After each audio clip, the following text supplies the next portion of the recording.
চলো একটিবার তোমার জন্য গাইডেন্স নিয়ে নিচ্ছি, একবার দেখে নিচ্ছি যে তোমার জন্য কি গাইডেন্স আসছে according to your planetary position, এবং যারা তোমরা ভীষণভাবে স্পিরিচুয়ালিটি ফলো করছো, সো কতটা তুমি সেফ আছো, প্রোটেক্টেড আছো, এবং আগে তোমার সাথে কি হতে চলেছে। যদি কিছু গাইডেন্স এঞ্জেল দিতে চায় এই মুহূর্তে, দি সানের কার্ডটা সবার আগে এমনিই চলে এলো, তো তার মানেই হচ্ছে যে আগামী 1 বছরের মধ্যে প্রচুর তুমি চেঞ্জ দেখতে পাবে, এবং চেঞ্জটা অবশ্যই পজিটিভ চেঞ্জটা অবশ্যই তোমার কাছে মানি আসছে। যে মানি ফ্লোটা যদি এতদিন আটকে ছিল, বিজনেসের জায়গায় কোনো গ্রোথ হচ্ছিল না, তো সেখানে তুমি সবার আগে ইয়েস সিক্স চক্রা মানে আমাদের থার্ড আই চক্রা, মানে ভিশন ক্লিয়ার হবে, ঠিক আছে।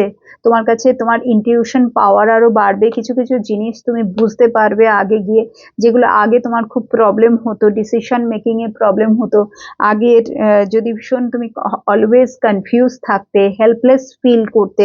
তো এখন যে টাইমটা আসছে, স্পেশালি আগামী 4 to 5 মান্থস পরে, বা আগামী ইয়েস তুমি এটা মে, তো জুন জুলাই সেপ্টেম্বরের পর থেকে, অক্টোবর থেকে মোটামুটি তুমি এই যে পজিটিভ এফেক্টটা নিজের লাইফে দেখতে পাবে, এবং এটা আগামী 1 বছরের এনার্জি এখানে এসছে, যেখানে নাকি সান বলেই দিচ্ছে business growth, career growth, overall তোমার এনার্জিতে ভীষণভাবে লোকে তোমাকে না ভীষণভাবে চাইবে, যেখানে তুমি যাবে তোমার অরাটা এত পাওয়ারফুল হয়ে যাবে, সবাইকে তুমি নিজের লাইফে অ্যাট্রাক্ট করবে, স্পেশালি পজিটিভ এনার্জিকে অ্যাট্রাক্ট করবে, সবাইকে মানে পজিটিভ এনার্জিকে অ্যাট্রাক্ট করবে। এবং সেখানে যদি আমি দেখি সবার আগে তোমাকে কিন্তু ক্যারিয়ারের জায়গাটাই এখানে শো করছে, মানি ফ্লো বাড়বে।